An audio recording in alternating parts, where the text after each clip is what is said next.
and I think we were not expecting so many people at the moment, so thank you very much for joining us.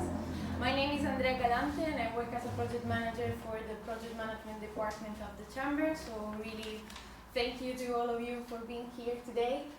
And basically today we are going just to use the pretext of showing you the result of DigiVet, the project, but in the end what we wanted to create was to create a moment of connection between all our organizations and to present what we achieved.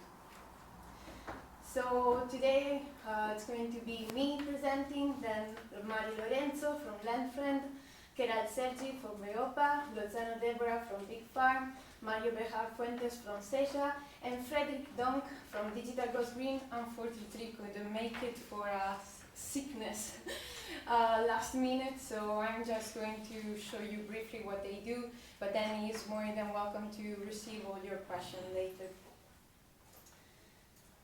And I just wanted to show you this, that DigiVet is an innovative training material methodology project to support the development of marketable digital and green skills for NEET youth from rural areas to empower their employability. A really long name. Unfortunately for the project coordinator, all the times presenting it, but in the end it's going to be really more easier than what it looks like. It's a contribution to sustainable practices in Europe. It's co-funded by the European Commission through the budget line of Erasmus+. And the objectives are to develop new innovative form of training material with gamified e-learning platform and methodologies to implement accelerating programs for potential young entrepreneurs and apprentices for vet organization and trainers throughout Europe by enabling them to support young women needs living in rural areas and also their self-employment in two rapidly developing sector in digital and green economy. Just to tell you that now I want just briefly to present you what we have inside the e-learning platform that we have been creating. A few minutes ago it was down, so hopefully it's going to show you the result, but basically it's a learning platform with an artificial intelligence inside. We have been developing a little ChatGPT and modules to scroll, to navigate. Exactly, this is how it looks like. This is the website. Exactly, this is just briefly the project, and then if we go to the e-learning platform, basically here you have below all the courses. You have all the courses that we have been implementing. These are courses open source, so can be available for everyone. Actually, you have the QR codes here if you want to access the platform and try to use it, to navigate it. If we enter, for example, the first module, here you have all that has been created. So you have videos and reviews that we have of the courses that we have been preparing. And then I would just briefly like to show you the artificial intelligence. For example, if we ask you, can you help me to navigate Agriculture 4.0? It should reply.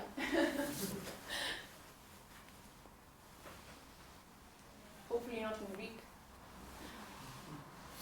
But it works, and this is an additional tool that we have been creating and that we hope is going to be somehow useful for all our users. And basically this is really what I wanted to present you before creating the connection with all the panelists. And also, as a last moment, I would like also to thank all my colleagues that have been helping me creating this conference today. So Sofia, Noelia, John, Carlos, Sara and Marta, okay? And then with this occasion, I will go back to the presentation and invite Lorenzo Mari from Landfriend to present a state of art of agriculture 4.0 in Europe and a presentation in May.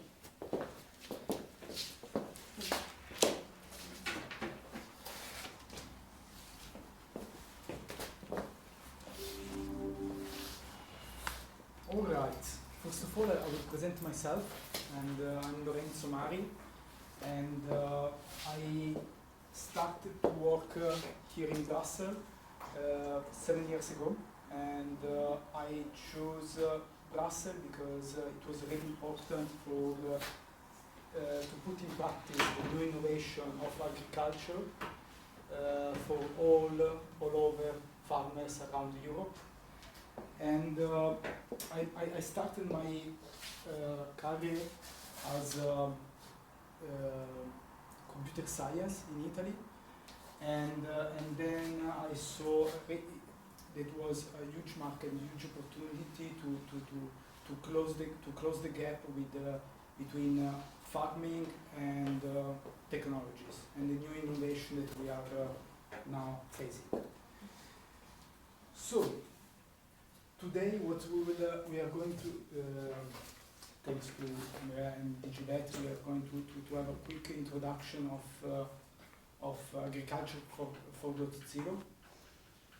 And any one of you want to mention what is for you agriculture for the 4.0, the new generation of agriculture?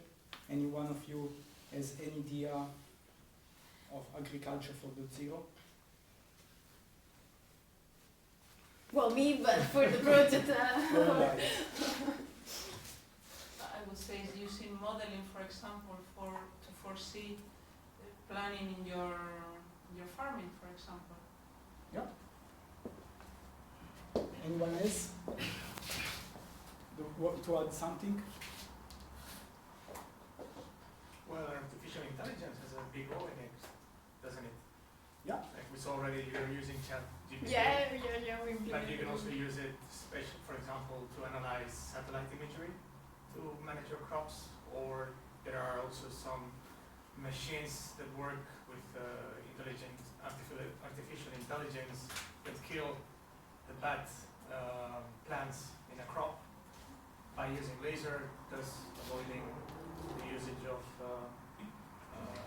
pesticides, for example, or herbicides. But there is a whole world behind. Yes. All right. Anyone else? Can I just add a word, maybe not an explanation, but complementary? Because as I'm working at a farming project, a lot of people think that technology will solve everything, but actually it's complementary, it won't solve everything. So we need to take into account this point that digital technologies for the agricultural sector should be complementary. That's just my point of view. Wow, I think that this class today is really knowledgeable and more than me. All right, then when we are speaking about digital technology in agriculture, let's have a quick definition of agriculture 4.0. It's basically, as we mentioned before, it's the integration of advanced technologies. And the most important part is that revolutionizing the traditional agriculture. And that's really important. Even more, agriculture 4.0 is considered as a sustainable agriculture for the future, and put some focus on our future generation. So we should at least try to think already of today of our future generation of tomorrow. Let's have a look, quick examples of agriculture 4.0. As what is your name? Sorry. Sergi. As mentioned, Sergi before mentioned, we have drones and sensors. So basically, the drones and sensor enhance farming.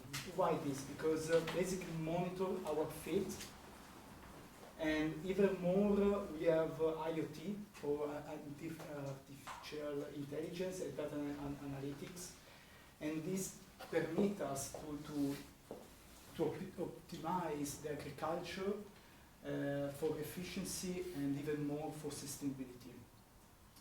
Another example is real-time monitoring.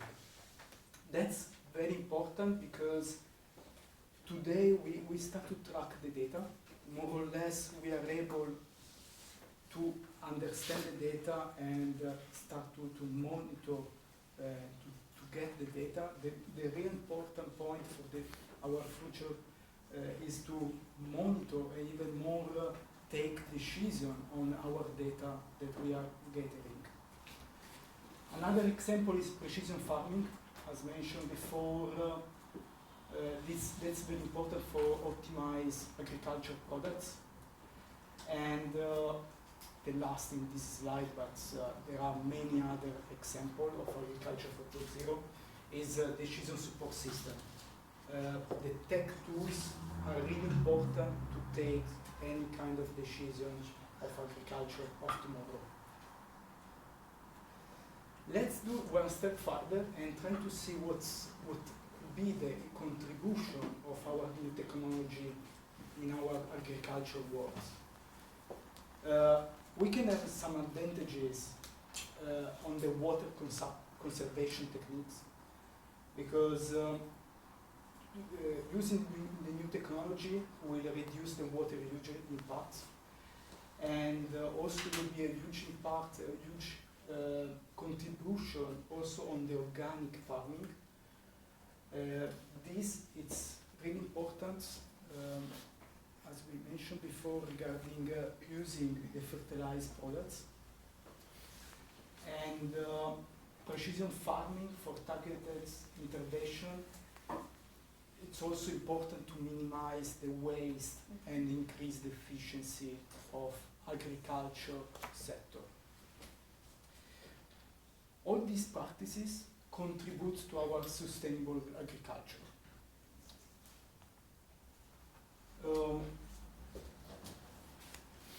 If we do one step further, the different example that we saw before, for each of them there is some resource efficiency.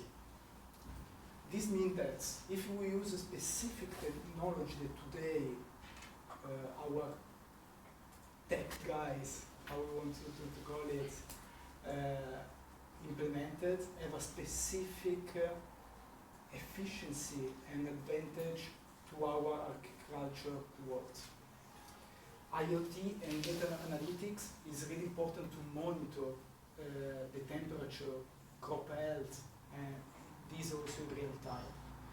Automation and robotics are important for the precision action like seeding, harvesting our lands. Drones are really important for pest detection, and management software is for streamlining the farm planning, because the farm today have a lot of work on the management, on all different products and territory that you need to analyze what to do, and the only way, or one of the possibilities could increase the efficiency, is to have also some management software of their production, the type of production, and so this is one possible solution. In this world, it's also really important any solution that we will put in place to minimize much as possible the environment impacts. Any one of you does not agree with this, that environment impact is important today? All right. All right. Nothing to say, nothing to declare. Okay. Actually, it's not And important. three different points about this is that one advantage is to reduce the chemical usage, monitoring and conserving the practices of soil health, and sustainable farm management. Few challenges. Okay, now we saw a few examples, how all the advantages of the technology, but why we are not implementing all of these tomorrow? There are, of course, some challenges. Maybe the most important challenge is huge cost and investments that we need to put in place in order to change our agriculture, our management of our farm using new technology. and also lack of awareness and education. And also thanks to these projects, there is a huge impact. It's really important to train and to educate every stakeholders involved in the different sector in order to have more knowledge on agriculture, the benefits of the new technology can bring to the companies. And even more, how many of you has a background in digital and developments that can develop this kind of new technology of today? Any one of you has a background, technical background? All right. So in this room we have 30 of us, and one is expert in the technology. So another challenge is really to understand the technology itself.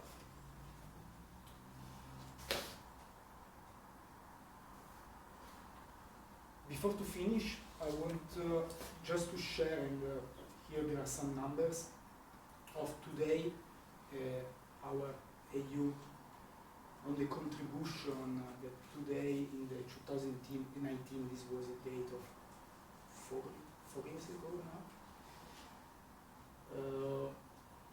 how EU contributed on these challenges. 38 billion direct agricultural payment subsidies to farmers, 13 rural development expenditure, and 2.4 billion EU support of the farmer markets. So the EU and our countries are investing in this sector because it's really important. Any questions? What is the order of magnitude on having, let's say, a simple system for a field, like in hectares, or how you calculate it? I guess the sensors, drone, I'm not sure if it would be something that you rent, or, but what is the basic kit and how much it would cost? I don't have this figure. I'm not I'm not there, and that's very good question. And I don't know really exactly how much. We can share our contacts, and I'm more than happy to analyze better and get in contact. And, because I guess the EU is funding, say, the crops, but is EU funding this kind of investments in technology? the EU is investing. A lot is investing, and what we need to consider right now is that is one of the main topic of EU that is prioritizing and is investing of the future, because it's really important. I think that also these questions are really specific, and maybe if they are digging around data, it's somehow more accurate if we can look directly in a second moment, for sure. But it's a really good question, I agree with you. Maybe we'll have also time to dig into it when we are going to have the round table. Maybe also the other panelists can also contribute with their contribution. So keep in mind the question maybe for later will be the right moment, I think. Now actually I wanted to, please. I have one question, maybe a remark to the challenges that were identified, because I don't think so that the people working in rural areas really need to develop the IT solutions, they need to apply them. So that's a bit different, and I wouldn't say that all of them will need this high IT skills, and I would say that this technologies also should be designed in the way that they are easy to apply, especially taking into consideration the age of rural citizens. So that's something that I would say is not clear here. That's a very good point, and maybe I was not clear. What I was saying is that it's important to be aware that some technology are existing, And then in this way, then we can have the contribution of experts. But it's important to understand the technology and be more aware of the possibility and of the technology that it can bring for the new innovation. Well, in general, okay, but for example, I have no idea how the Wi-Fi works, but I use it, so. You already know the benefit of that. Yes.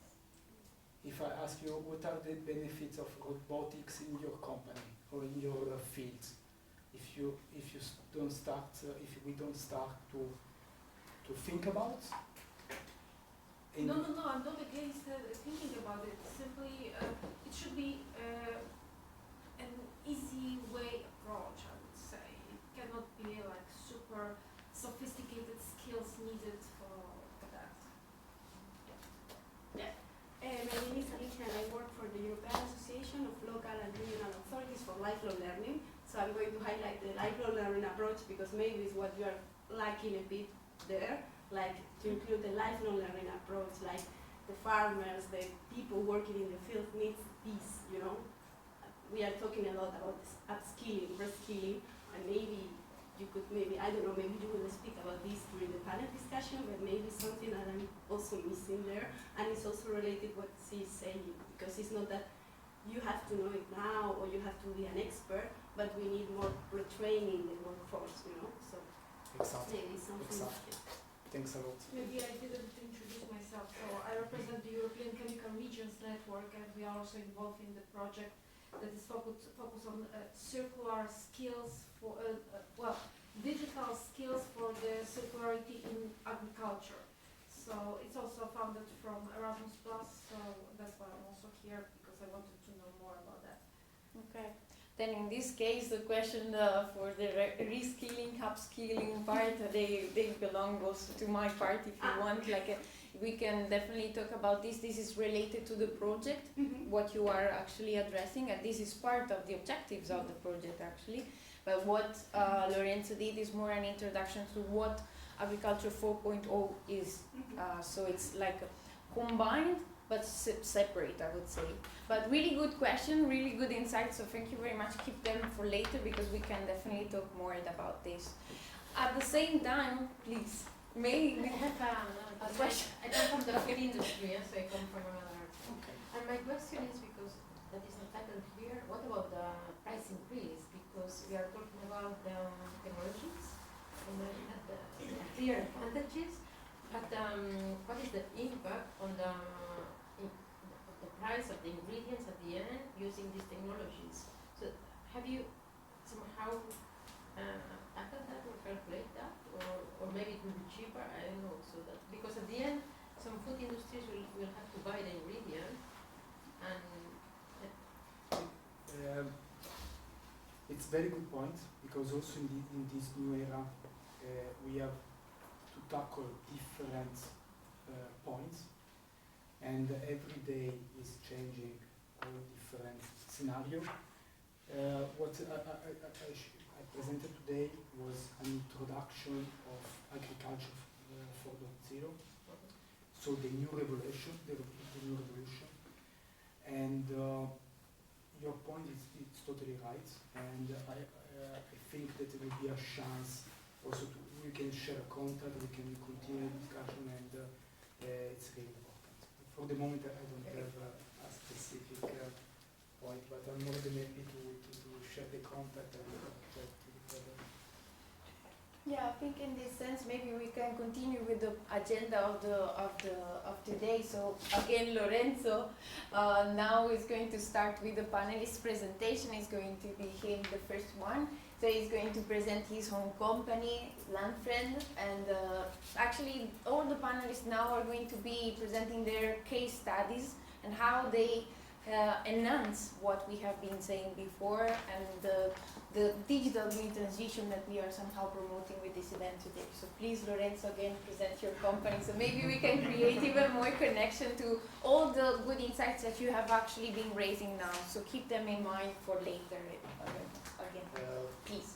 As I mentioned before, before it was just an introduction of agriculture from 4.0, and each of us has a specific sector, and we have a lot of knowledge of a specific field. The main goal of the previous presentation was to highlight that we can even do more to put more effort to help the innovation of agriculture 4.0. So, as mentioned before, quick presentation. I came here in Brussels, and I started to work in Land France.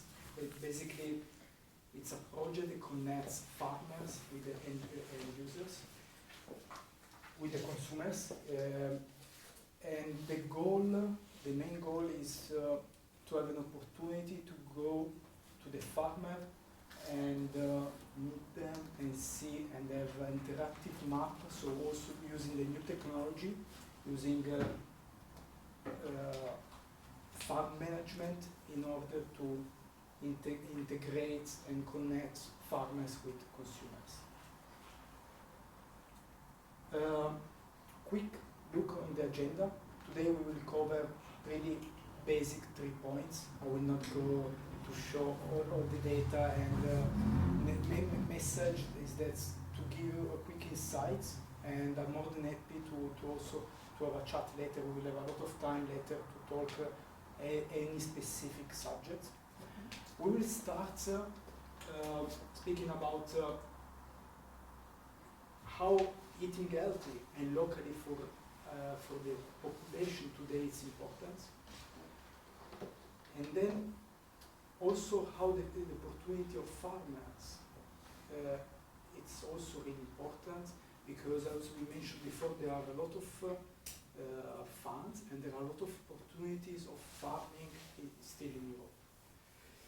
We know that it's complicated to manage a farm, but using the technology it's possible to save time and resources. And we will finish just to show really quickly how Landfriend works. Basically, using the technology, we connect farmers with consumers. So, few advantages or why eating healthy is important. It's really important because there are some essential nutrients of healthy products, and eating healthy also will reduce carbon footprint, and also we will have less transportation of products.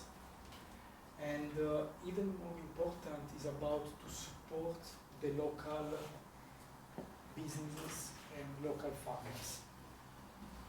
And overall, this creates a sustainable food system to enhance the community, also economically. We all know that in Europe it's really different. There are some big problems, big challenges in different parts of Europe. So to enhance the farming sector will be also really important to enhance the community economically in a specific area of our EU territory.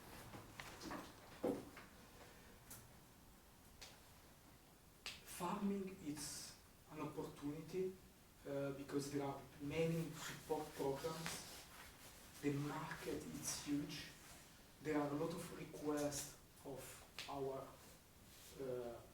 food products, and also it's an opportunity because there is a really important role of technology in farming practices. And as we all know, there is a huge and high potential of exporting any products to EU and even outside EU. It's complicated, but using technology, using data, we can save time and also resources. This means that using modern techniques permit to streamline processes, permit to save time, and also to lead into an healthier food production. The main message today is that embrace innovation, it's in farming, is the key point for a healthier and sustainable future. So, these are, as we started our project, because we saw that there are a lot of potentiality and the new technology, so we started to work in Land Friend that basically unlock the potential of agriculture to technology, permit a direct communication between farmers and consumers, and also we can have a transparent supply chain. And this basically empower the farmers, and also the technology bridge will help to reduce the gap between farming and consumers. And and as a friend, we can see that here there are a few screenshots, two screenshots. One on the left is a map of the farms that can be used by consumers, where they can look the farms, they can filter the farms, and then on the right, even more important for the farming, they can manage and they can view the data, how many views, how many sell, and really integrate the daily routine, the daily work in the field with the digital platform. And the main goal here is that increasing local food availability also will foster farmer revenue. And basically, the message for us is to join and friend, to eat locally, and enhance our European farms. Okay. Thank you very much. Thank you for the presentation. I would invite Sergi Kerat if you can dig into the room as you were not maybe the best place, but you're ready for your presentation. So, thank you very much. Thank you. Thanks. Well, good afternoon, everybody. My name is Sergi Keral. I'm Senior Policy Advisor for GEOPA, and in very short, we are the Employer Association for Agriculture in Europe. We are an autonomous group, and we work very closely with Copa Cogeca. Some of you might be familiar with them. Basically, the voice of agriculture in Europe. In our case, we are the employers group, so we represent, or we work on anything that includes social affairs and especially all the employment aspects. We're officially recognized by the European Commission as a social partner. Together with EFAT, who are the workers' representatives, we have social dialogue at European level for the sector. Representing 22 national associations. Some of you might be familiar with ASAJA, who is the National Association for Farmers in Spain. They are our member. We also participate to the civil dialogue groups that are organized by DG Agri, especially the groups on the CAP and international aspects of agriculture. We are an observer member of the European Platform Tackling Undeclared Work, which is recently been added to the European Labour Authority. I personally coordinate the European Pact for Skills for the agri-food sector, together with Food Link Europe. I will talk about this a bit more later. We just launched another European project on skills. Congratulations. So I feel for you, and we also participate in other key projects, Safe Habitus, which basically tackles health and safety in agriculture in Europe, and I Restart, which is also on skills. And recently we've also become a key partner on the Strategic Dialogue for the Future of Agriculture in the EU, launched last week by the Commission President. You can see our President there, and also, since Mario is speaking later, you can see also that Seja has also been included, and very happy to have Seja also as part of the strategic dialogue. If you haven't been following recent events, this might have something to do with the protest, but not exactly, because it was announced already in September last year. Basically, the Commission President wants to tackle how the future of agriculture looks like. We hopefully will see some of the conclusions of this group turn into policy in the next Commission starting this year. Why have I come here today? So there are many aspects that the DigiVet project taps into that are very interesting to us. You will see how they complete some of the, or respond to some of our priorities. We have just published our own manifesto for the EU elections of June. We have presented 6 main priorities. The first one, our colleague from Lanfred, where is he now? Lorenzo, there. Lorenzo. Lorenzo was already tapping into one of them, very important, which is bridging the gap between farmers and consumers. If we do that, we can have a better distribution of resources, better compensation for farmers, and that translates into better compensation to farm workers. So working conditions are very tightly linked in our sector to the amount of money that farmers actually get for their products. Just a quick reminder, it is illegal in Europe to sell at a loss if you have a company, but farmers are forced to do it often. So keep that in mind. The second one, very important for DigiVet, I believe, which is invest in rural areas. If we especially talk about needs, very much needed support in that area. We have very strong staff shortages in agriculture. Same goes for many other sectors in Europe, but it's specifically difficult for agriculture. The first cause of that, if you will, is the fact that we work in rural areas. By default, they are depopulated, they are not well serviced, they are not well connected, and basically we need to invest and develop rural areas if we want to attract young people to rural areas so they don't stay in urban areas or that they don't live. Absolutely. The most important perhaps for DigiVet, support our digital transition. It is not only a question of how attractive the work is in agriculture, but it's a demographic question now. There is simply not enough people to work everywhere. So all the sectors we're fighting for the same people. Why should they join agriculture when they can join other sectors that are more attractive? The response is digitalization. Okay. We will never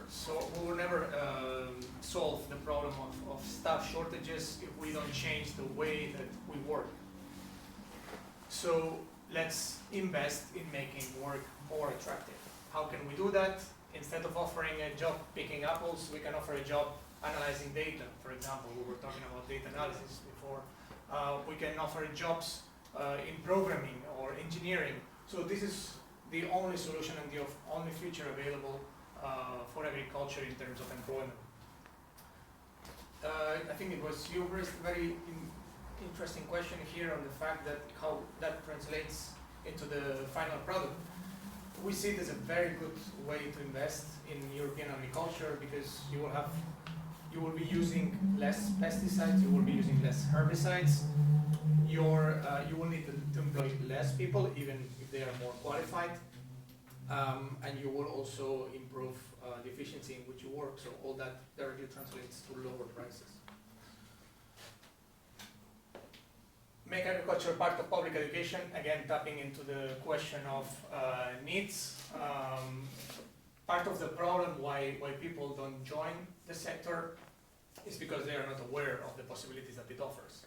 So if we invest in digital, we can offer better jobs, but we also need our scholars to understand that European agriculture is the most advanced in the world, that offers the best working conditions in the world, and that there are plenty of job opportunities for all qualification levels, which is another question for people that are not currently in training. As always, please legislate better, reduce bureaucracy. Farmers are absolutely buried in bureaucracy.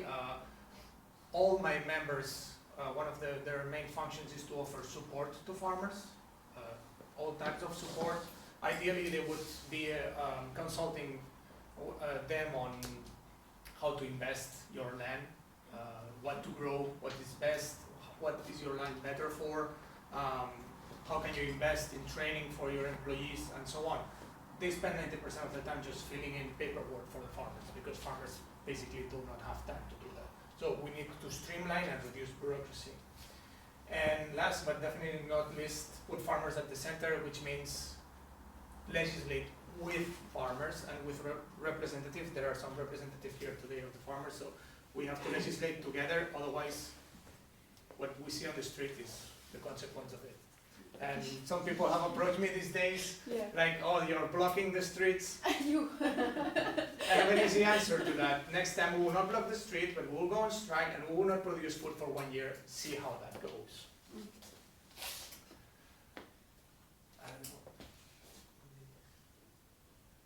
So,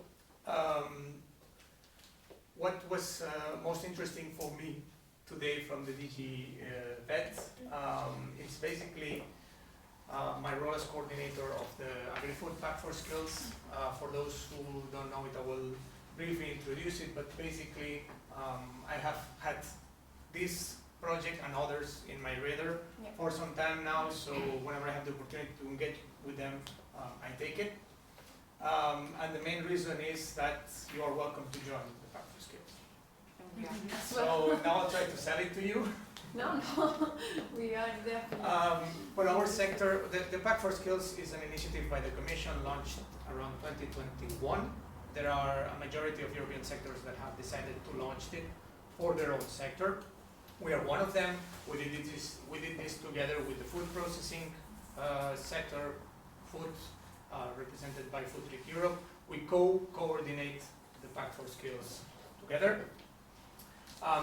Their main objectives, also in line with your project, to promote regional renewal, the overall attractiveness of our ecosystem, and also enhance employment in rural areas. So you can see already where this is going.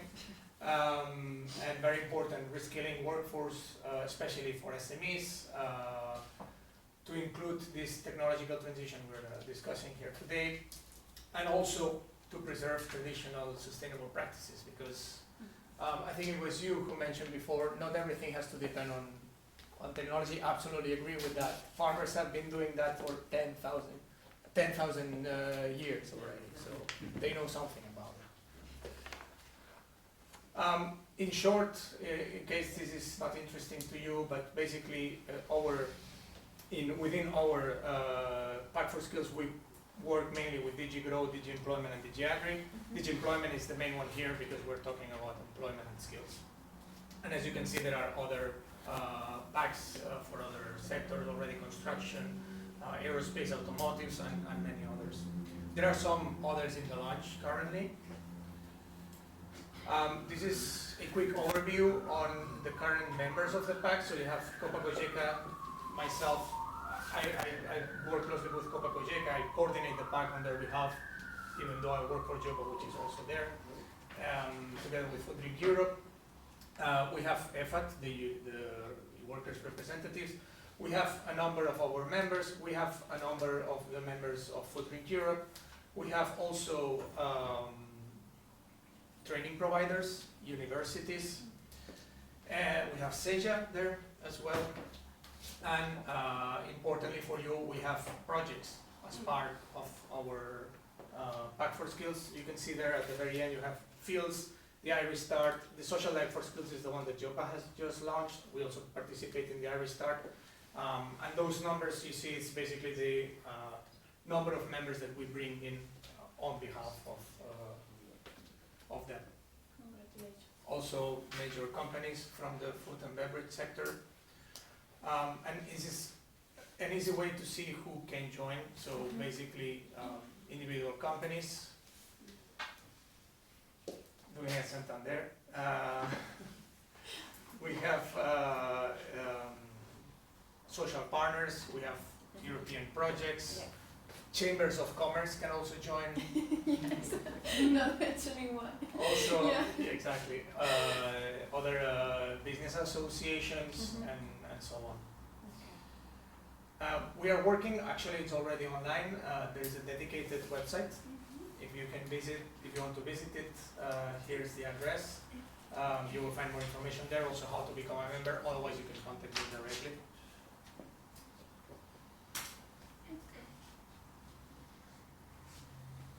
It's under construction, but same goes for the Pact for Skills itself. It's permanently in construction because we can always add more stakeholders. The main idea of the Pact for Skills basically is to bring together all the stakeholders that have something to do with training in agriculture at all levels. We coordinate it at European level, but we're also working to implement it at national and regional level. There is one, for example, one in development in Italy.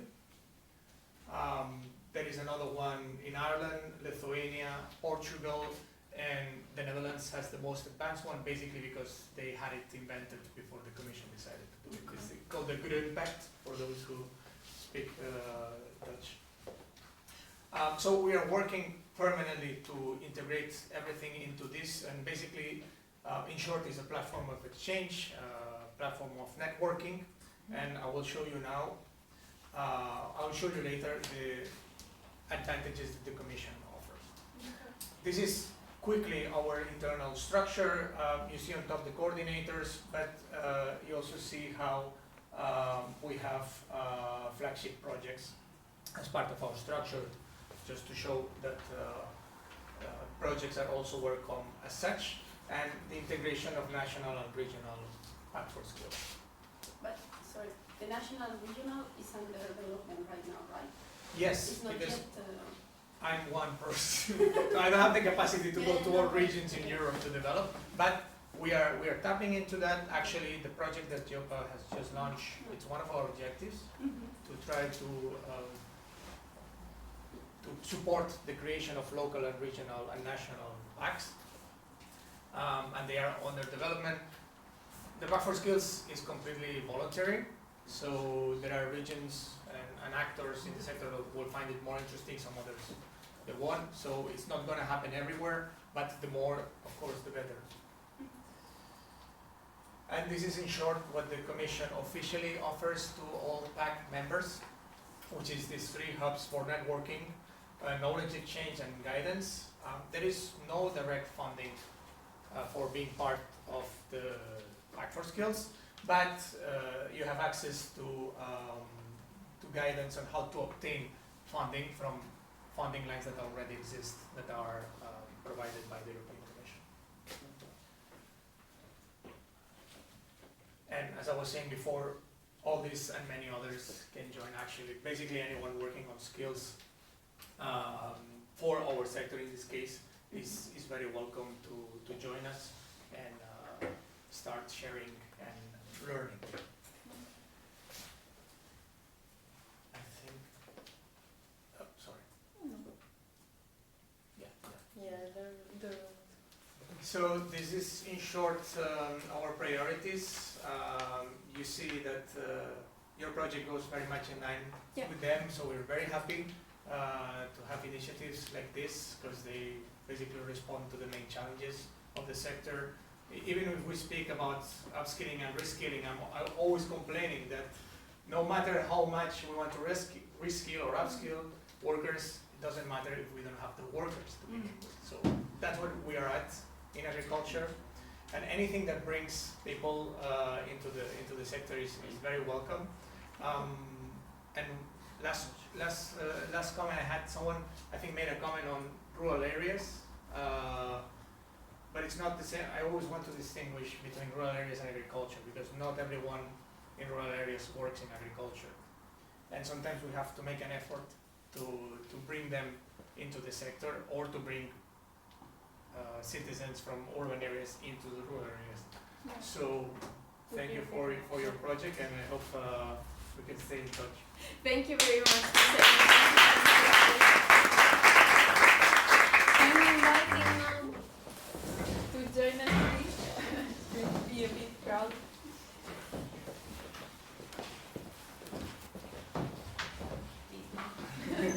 Welcome. Thank you. Here you have the, well, you don't need the remote because Yeah, I don't have presentation. it's going to so be it's okay. by heart. Yeah, so thank you very much for inviting us. Also, it's actually a really interesting project. Well, my name is Mario Bejar. I'm a project manager at SEJA. SEJA is the European Council of Young Farmers. We are an umbrella organization at EU level representing the voices of young farmers in the European institution. Right now we count with 33 member organizations from 22 different countries. Yeah, now maybe I will speak why we are here, why we are talking about the skills, why do we need to develop the skills and knowledge of farmers, of young farmers. Of course, the answer is really easy because it's related to sustainability in agriculture and to every aspect of the farm management. You need to develop the right skills for every aspect of the farm management, but also for adapt to every change in the agricultural sector. Can be in the climate change, can be also in new scientific data, and yeah, when you talk about the skills, Yes. yeah, maybe you will think that the farmers don't want to develop these skills, but actually nowadays farmers are more educated than ever. So they really want to have this training course. They want to educate. They want to develop these skills, but at the same time, as the most recent data that we have in 2020, only 72% of farmers, still 72% of farming rely only in farm experience, not in educational programs, not in trainings. So the question is why this happened. Lorenzo has been talking about the different challenges, that there is a lack of awareness, there is also lack of initial investment. That is some of the reasons. There is a lack of subsidies also. There is also low ambitions to really create these training programs. There is also some difficulties to access to the training programs. So then, what is the solution? We in SEJA in May 2023 we published a position paper on smart farmers for smart farming, where we talk about all these technological and digital innovation, all the financial problems to access all this innovation, but also what are the needs of young farmers for accessing, and what are the actions that we need to implement to access this development of skills and training. So in this position paper that actually I would maybe invite you to read it because we have it in the website and it's really interesting, but maybe I will explain some examples that we already include there. We need, of course, to still upskill farmers, but also advisors and workers. That is, I think that's one of the points of the project of this bet. We need to also reinforce peer-to-peer learning. We need to, the rural development funds have a pretty big share for the AKIS support.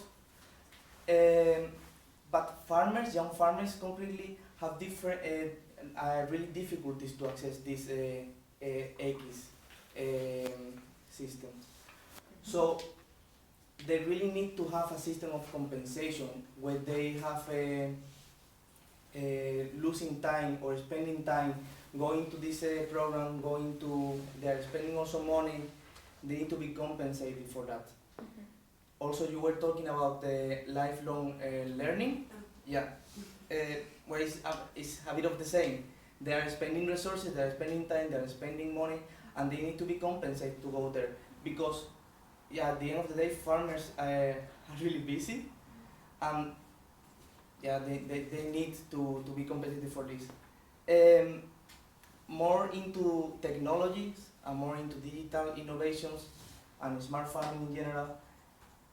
Sometimes it's difficult to be aware of every single technological innovation that is already available.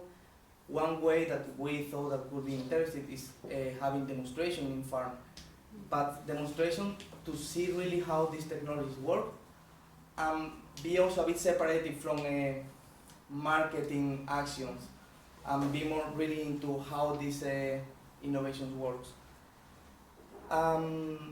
Yeah, also having more possibilities of joining a research program to close the gap between the research and the practice. There's a lot of Horizon projects that really want to involve farmers, but I come back to the other point. If they are not compensated to join this project, it's really difficult to involve them because they are spending time and they are spending all the resources. There is also a lack of mobility opportunities. It's true that Erasmus program can help in some projects, in some possibilities, but we need to have more concrete action for agriculture and for mobility actions in general in agriculture. So, again, I will invite you to read this position paper, Smart Farming for Mass Farming, but then I will maybe going on what we are doing in SEJA in terms of skills and knowledge. We have different actions, we have different activities. The first one I will mention is our EU Young Farmers Leadership Program, where we don't try to train young farmers in technical skills or digital skills, but mostly in soft skills. Soft skills that can be time management, business management, but also communication. I think these soft skills are really important, not only for them, for their own business, but also for the representative of young farmer organizations at national level, that they can represent better their interests in their organizations. So we have the first edition last year, now we will have in 1 month the second edition, and will be focused in these soft skills, but in line with the health agenda in the EU. Another activities where Sergi already mentioned some projects that actually we are also partners in Safe Habitus, that are also in trying to improve the X system in the health and safety in agriculture. We are also in a project called EU Farm Book, that we try to innovate in the how Aki's ecosystem works. We are building a digital platform where farmers and foresters will be able to find practical resources to coming from European projects, but also from a operational group that are practice oriented for them, so they can really go there, find the resource and use it. We are also, as also Sergi showing the image, that we are part of the Pack of Skill, we are participants of it. Yeah, I think that's more or less what I wanted to show you with you. Maybe I will finish with something that I was thinking also, and something we mentioned in our meetings, that farmers nowadays need to have a lot of skills. They need to have digital skills, they need to have a business skill, marketing skill, communication, they need to be good in storytelling, they need to know how artificial intelligence works, they need to manage their employers, they need to do everything. But they are farmers, they need to farm, so they need to work in the agricultural sector and produce food, nothing else. Yeah. So, yeah. Thank Yeah. you. Thank you very much. Well, it's going to be quite quick, the presentation of Digital Goes Green, because Frederick couldn't make it, as I told you. So I'm going to just briefly read what they do, because actually I cannot speak for them. But Digital Goes Green is a Brussels-based international non-profit dedicated to intervene digital and green transition. Their goals are to emphasize the circular nature of the digital economy, serve as a distinctive platform to diverse communities, principles, standards and best practices, craft consensus-driven solutions to minimize digitalization and environmental footprint while maximizing its benefits, collaborate with the industry to devise a digital sustainability governance process with actionable, meaningful steps. Actually, from this presentation, I wouldn't be so able to explain what they do, but I would for sure send to all of you their contacts so you can dig inside more what they do directly with them, because I cannot unfortunately speak for them, so I'm really sorry about that. And then I would like to invite the last panelist of today, and so please welcome Deborah.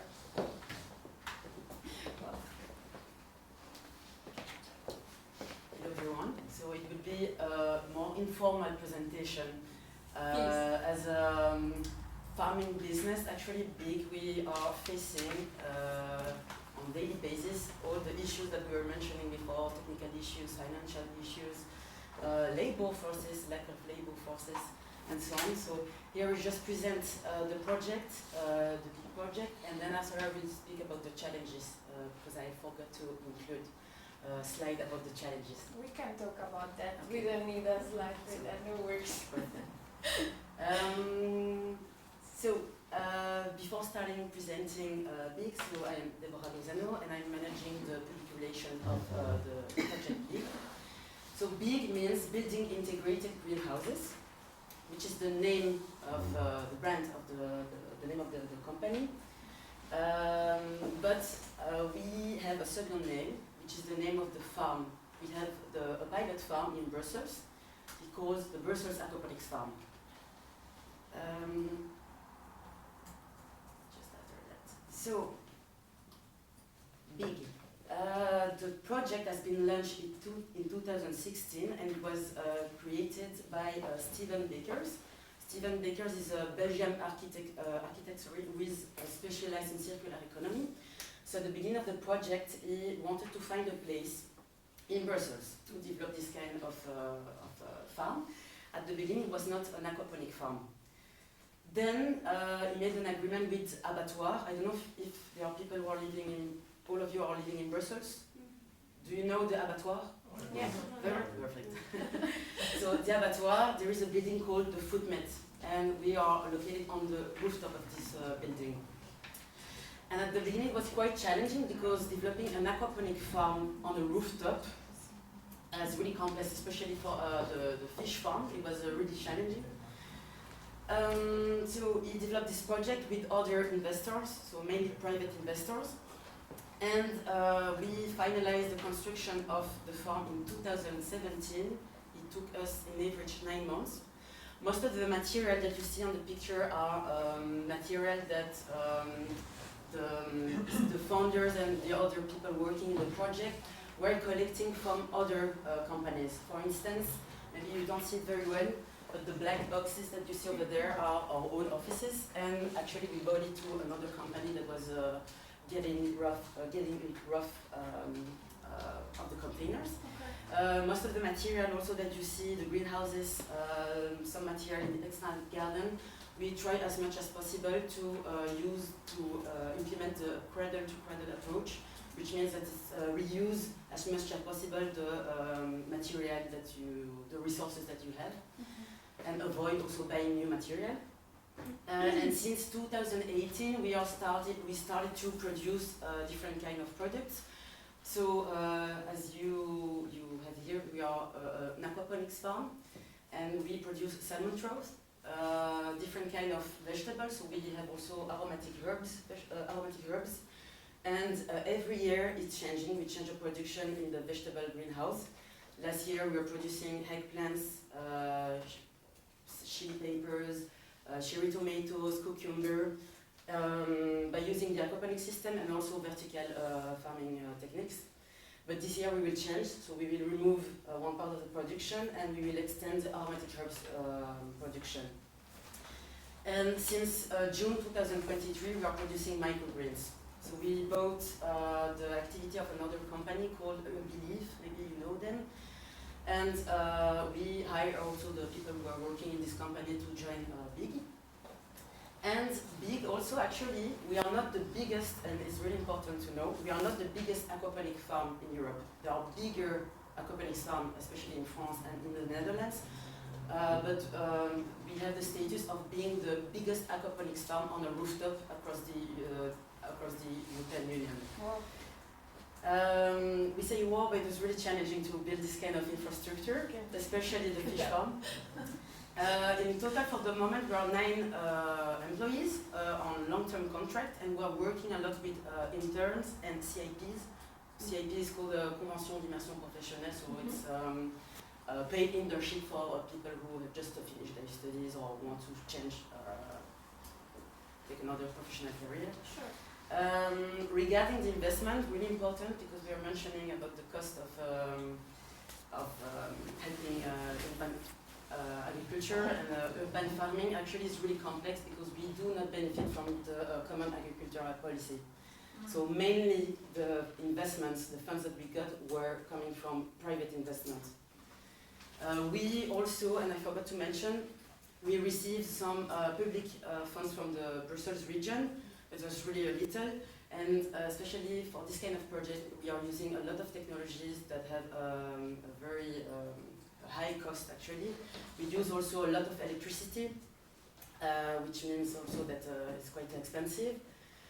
And in total for the investment of the farm, I will highlight another important point.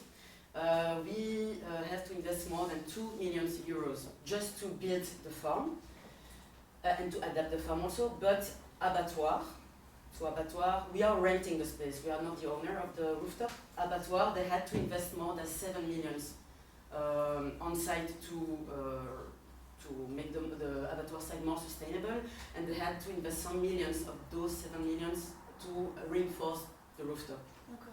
So it was a really high cost actually to launch a big project.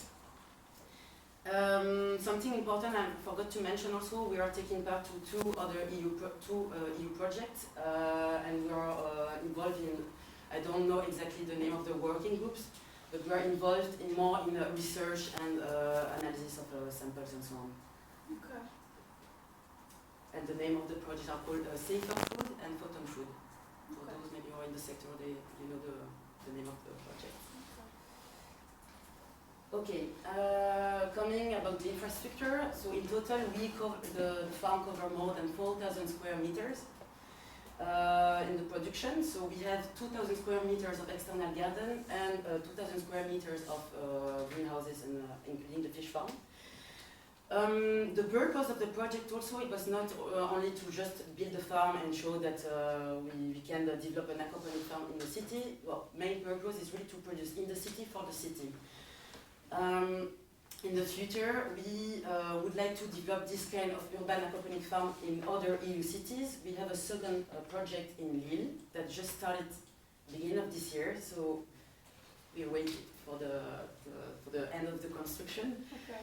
But it won't be the same as in Brussels. So in Brussels, it's a pilot farm. We are testing, experimenting, see what is working, not working, to gather those data and then use it for the other infrastructures. Okay. Other point really important, we try as much as possible to be sustainable.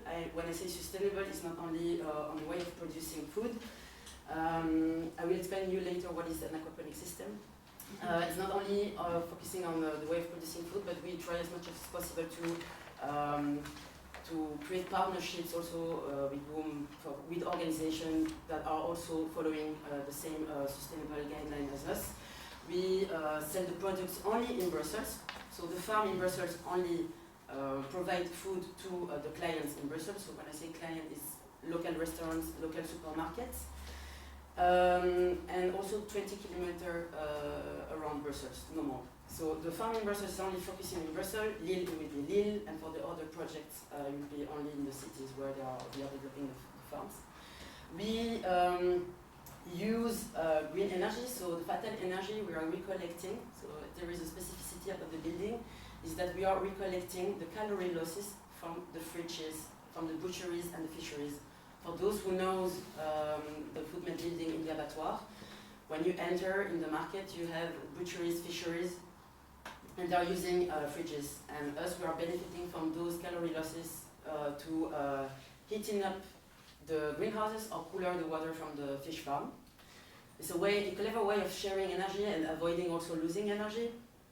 On the abattoir, just for your information, abattoir is the place in Brussels where you have the most solar panels. So in total they have 5,000 solar panels, and we would like to increase the quantity. So we are benefiting from those, from the solar power energy from abattoir. In the future project we might include our own solar panels. For the moment we depend on them, but in future we have this plan of including the solar panels. We try as much as possible to valorate also the energy, the resources, the on-site resources. We recollect the rainwater, we reuse also the water in our system. I will explain you further into details later. And we also have in the external garden compost, the waste that we have from the food. We try as much as possible to or sell it at half price to our clients, or to give it away to other partners, other organizations, charity organizations, or we reuse the organic waste also for our external garden. When I put just enhancing biodiversity in the area, so you have to know that abattoir, the site of the abattoir, which is the name, the area is called Kuregem, is not really green. And as we are in the city center, for the external garden we need to recreate a kind of biodiversity for our plants. So for the moment we have a few beehives also to help the plants to get pollinized insects, to pollinize the plants. And it's really important also because as we are in the city, there are a lot of people asking us regarding the pollution, air pollution. Of course, it has a kind of impact, and we try as much as possible to follow the meteorological conditions day by day. Then after, just regarding the production, so as I said, we have 2,000 square meters of external garden. Most of the products, so one of the greenhouses is only focusing on vegetables, and most of the products there are chili peppers and cherry tomatoes. As I said before, we are also producing eggplants and so on, but we will change and only focusing on chili peppers, cherry tomatoes, microgreens and aromatic herbs. And we have a fish farm, and this fish farm actually is the heart of our system. Now I will go back to this slide after, but I will go directly maybe to an aquaponic system. You see the visual, but does someone here can explain it in a few words, or just if you have a word popping up in your mind, explaining what is an aquaponic system, or if you have an idea. You have a visual there, so you can make a connection. It's really easy. Yeah. You are using the output from the, let's say, fish production into fertilizing your plants. Exactly. So the connection between the plants and the fish. So aquaponic system is a way of producing food that exists in a long time. But since the 70s, there are more and more companies trying to use this approach to produce food. And it's a very sustainable way of producing food, actually. There are some benefits, there are also challenges. I'm not saying that aquaponics is the best way of producing food, but it's a very sustainable way of producing food. And so you have two different approaches. You have aquaculture and you have hydroponics. Hydroponics is a way of producing vegetables without using soil. So actually the plants are, we are using a substrate, and there the substrate is the water from the fish, and also the recycled water, but I won't get into technical details now. So we use the water from the fish to irrigate the plants, and we use the effluents of the fish, so literally the shit of the fish, to bring the nutrients to the plants. The water from the plants never goes back to the fish farm. So just the water from the fish goes to the plant, and for the plants, actually we have different techniques. We have three different ways of reusing water. We have the rainwater, we have the water from the fish, and we have the recycled water. And actually the recycled water is the water from the plants that has not been absorbed by the plant. So we reuse it as much as possible. And when you use an aquaponics system, you use less than 90% of water to compare with the conventional producer. So it's a very innovative way of valorizing the resources, especially the water. For the fish farm, actually, the aquaculture system is a way of producing seafood. Can be also a cold fish and sea fish in a closed system. So when I say closed system is, for instance, to compare with an open system is the ocean, a river in the natural environment. In a closed system here, we have a biofilter who help us to filter constantly the water in the fish farm. And this avoid also to pollute the natural environments and to waste also water. There is only one issue there, is that if you have a virus, that's why also we don't give any antibiotics to the fish, it goes to all the tanks. So we really have constantly, and that's one of the biggest challenges that we have, to constantly control the water quality, control also to see if there are enough nutrients in the water.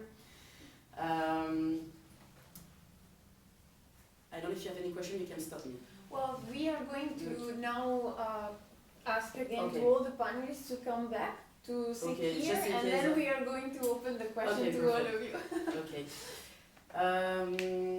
So just the biofilter that we have in our aquaponics system is really the heart of the system. If we have one issue, it can go really complicated. So technologies are helping us a lot. Collection of data also are helping us a lot, but labor forces is really important. Even if we are depending on technology, we are using a lot of technologies.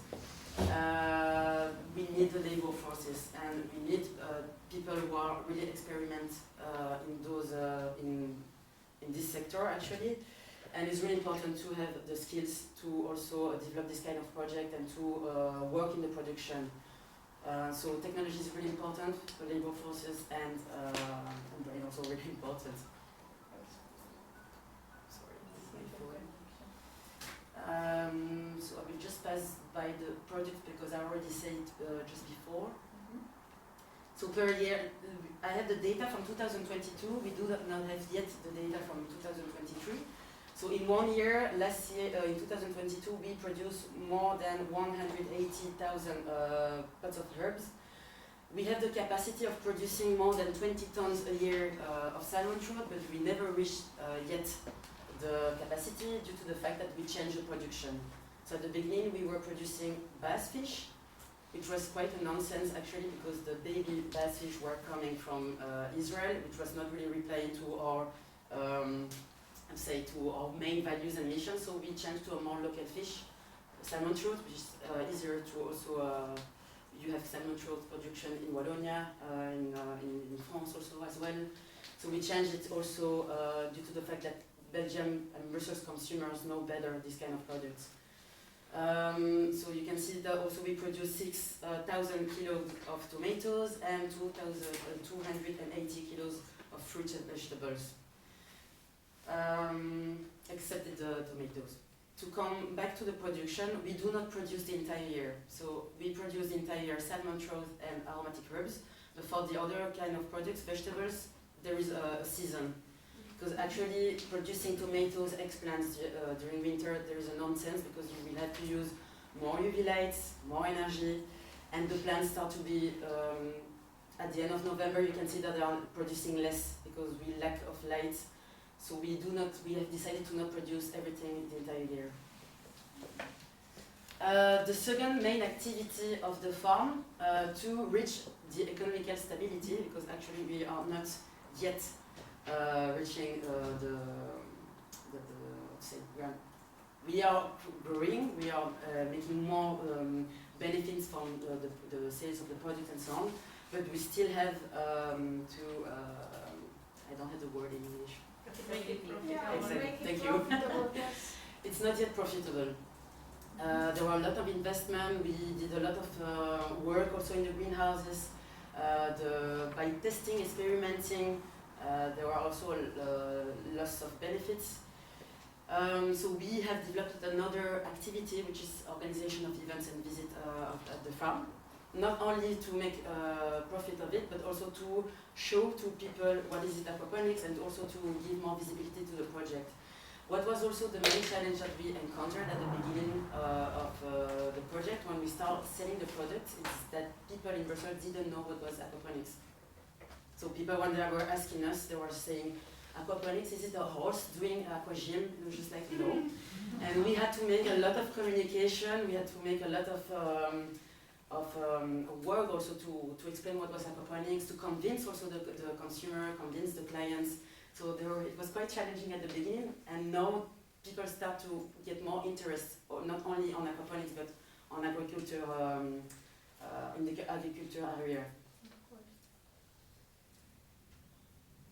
So this is the end of the presentation, but I just wanted to come back also to one slide that I did not, I had not the time to present. So the main activities, as I said, is mainly food production and the selling of the food.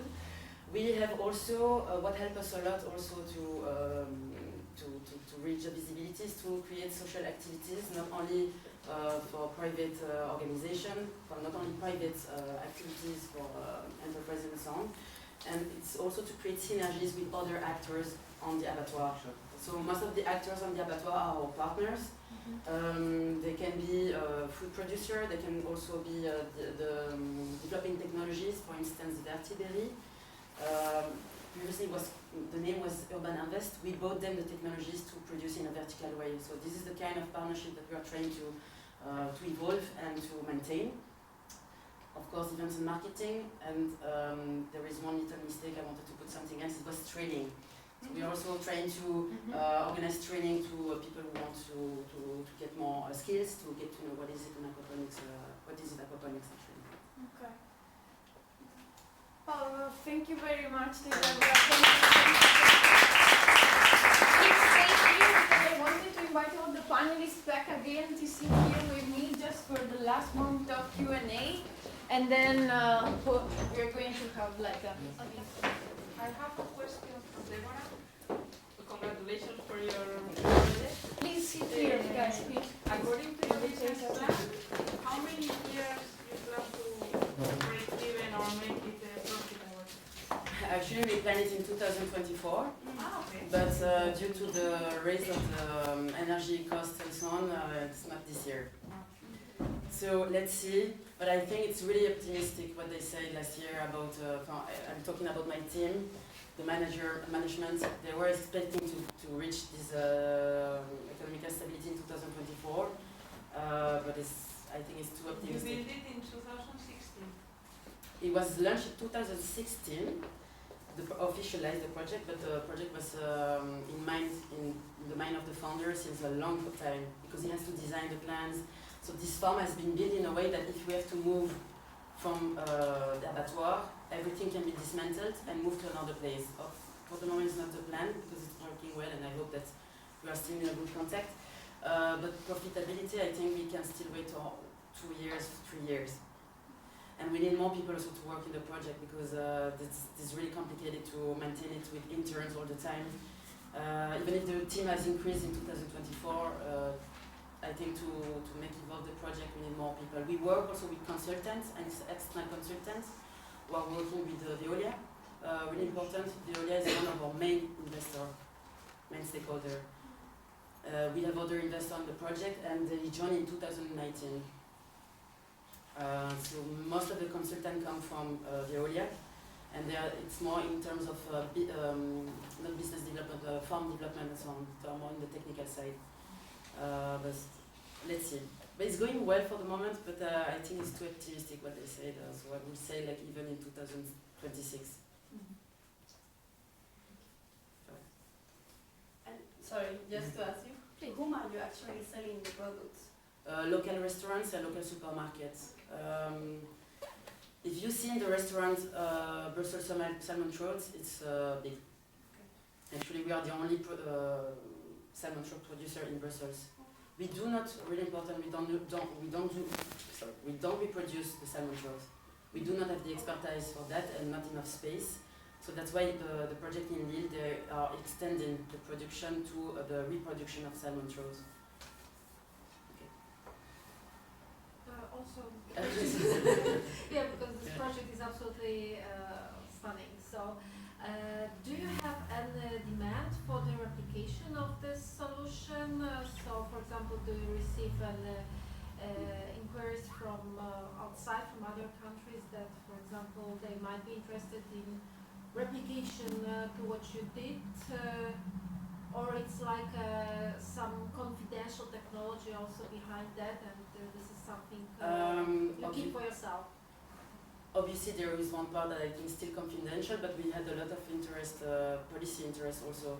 For instance, I'm thinking about the agriculture minister from Quebec who came to see, because they don't have this kind of project they have this kind of project but not at larger scale. To see how it was working and also to get to know more about the data, the technologies that we are using. We had also the mayor of Ankara last year who came. So I don't know if it's because there are the election coming. I'm not talking about Canada and not Turkey, but we have also a lot of politics coming to see how does it work. And we are there since a few years, so I don't understand why they haven't come earlier. But we do share the knowledge, not of everything, but we are sharing the knowledge also to other organizations, other companies, and investors too.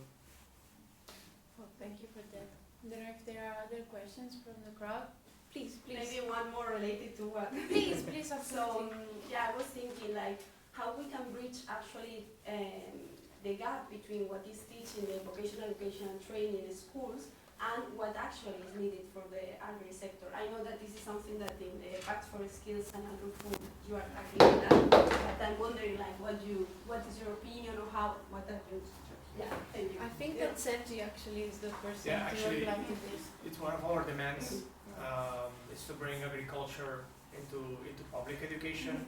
So it's not anymore only a choice, like to go into vocational training, for example, which is what you were saying about the Pact for Skills, but also to bring scholars, like primary and secondary students, to visit the farms, to spend there more time to understand how it works, because we have identified that a significant majority of the false prejudices on agriculture are born already in school, and it's by teachers that are unfortunately disinformed on what farmers in Europe actually do.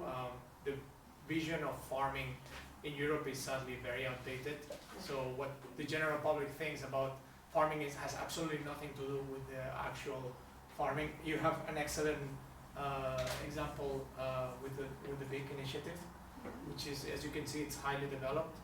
And we wish that students get closer to the reality of work. Actually, at the end of the day, is that, and also to understand where the food comes from, help them make their food choices better as well. Perhaps they will start also shopping more locally, as you are promoting. Well, yes, and also Lorenzo as well. Paying attention to where the products come. We also advocate for equality of conditions for European and non-European agricultural products. We don't say that trade is bad, trade is perfect. Europe is a great exporter of agricultural products, but we have identified a threat on reduced controls on those that are not European products, because of course you have no control on how they are grown, including working conditions, and we want to see a better dissemination, a better education of agriculture. If I would be working for another sector, I would have come up with the same initiative, because I think the educational system we would need another project to talk about that. But if we're talking about how skills are, how the bridge is, how the gap is bridged, I think there's a lot of work to be done, and you need much more technical and knowledge in public education. on Friday, if someone wants to join, Yes, my please. association is organizing Okay. a webinar on the agriculture skills. So we are going to talk from the regional perspective Yeah. what the regions are doing actually in skills and agriculture, and we will have some political representative from Brittany, also some schools from Catalonia and from the Basque Country. So I will share with you For the sure. information because I think it For much sure. is a self-promotional, but also the Agri is speaking about the skills, the situation of the skills in the agricultural sector. So No, but yeah, I think it's pretty much aligned with what we are Absolutely. discussing. And I wrote down some of the ideas from the instance, the agriculture 4.0. So these kind of things, I will bring this as well to the debate. So. yeah, the main intention today was to present from a policy paper position where we have some representatives and two actual concrete examples on how to applicate what policies are advocating for. So that was the idea, to connect all the stakeholders, all the parties involved, from the trainship, from the advocacy part to the actual implementation of it. So most definitely all the connection here are more than welcome. This is the reason why we are here today. So no, really thank you. Perhaps you can ask the students if they know which products are grown in their own region. Yeah, well, we don't work directly with the students, we work with regional authorities, but yeah, they are the ones in touch with the better schools and so yeah. Okay. Yes, I wanted to ask about this project, that is the DigiLab, because it was very briefly presented at the beginning, and you showed some trainings that were prepared for, I understand, for farmers, and I'm wondering, what is there any like sustainability plan for the project? So, do you monitor the results of these trainings, how they are used? How many people use them, and what are the real practical outcomes of the project, and what was developed under the project? We do have a vet training toolbox, which is meant to monitor that. Like it's a tool for vet trainers on how to use the tool, how to use DigiVet platform, and how to monitor the sustainability of it. So actually we have been implementing it. You have to consider that it's a 2 years project from the Erasmus Plus budget line. We are going to maintain it up for the next 5 years, for sure. So for the next 5 years, we are going to tackle all that is going to be done inside the platform. So for example, we can monitor from the data analytics who is actually accessing the platform, how many people are actually finalizing all the modules, if they are somehow gaining some insights, depending also on how much they are spending inside the platform, because sometimes the attention span could be short, and then it's too demanding to ask the people to stay longer in a page. So that's also part of what they have somehow all saying. It's connected to how to engage actually people in some topics that are so specific and so far maybe from what we were used to know before. For example, in my case, I'm graduated in rural development, in cooperation and development. So I'm actually used to this kind of thematics. But as you were saying, these thematics should have been advocated earlier, I think, much earlier, because then I think that the digital green transition now, it would be somehow complicated if people are not per se interested from their perspective. So I'm going broadly, but we try to monitor this. Actually, we are having some questionnaires for users to receive their feedbacks on how it is being implemented, the platform. So far, until the end of the project, this is what we are going to do. For the next 5 years, the sustainability is going to be on top of it, but we hope to replicate maybe it with another project. Okay. Don't know if there were other questions from the room. Otherwise, I think we can. I have a question actually for me, because when I was invited to this seminar, I found out about you, and The connection magic. I visit the abattoir very often. I think it's the best place in Brussels to shop. So I'd like to see your products sold, and I would like perhaps to have known about you before, because you're quite hidden. You cannot see it Yeah, probably yeah, now. on the roof. So perhaps if you work a little bit on the visibility, but consider selling also. I mean, it's down there, so it's an But the opportunity. thing for the moment, we do not sell the products on the Yeah, abattoir yeah. because it's okay. It's very There is a competitive. price about our products too, Yeah. and it's really competitive because most of the products are imported and they're really cheap. But we have a lot of local partners and local, as I said, restaurants, supermarkets, and so on who are also selling the products. But this is the project also in the future is to, I hope so that we will be able to democratize the price to be able to sell the products on the market. So, but it's not yet the case. But you're more than welcome to come to visit. Okay, please.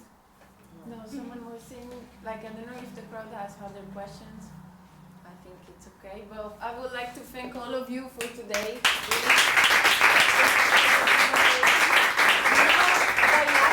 Of course, now that we have expressed what we have been working on over these years, maybe we can talk in front of a glass of wine. Thank you.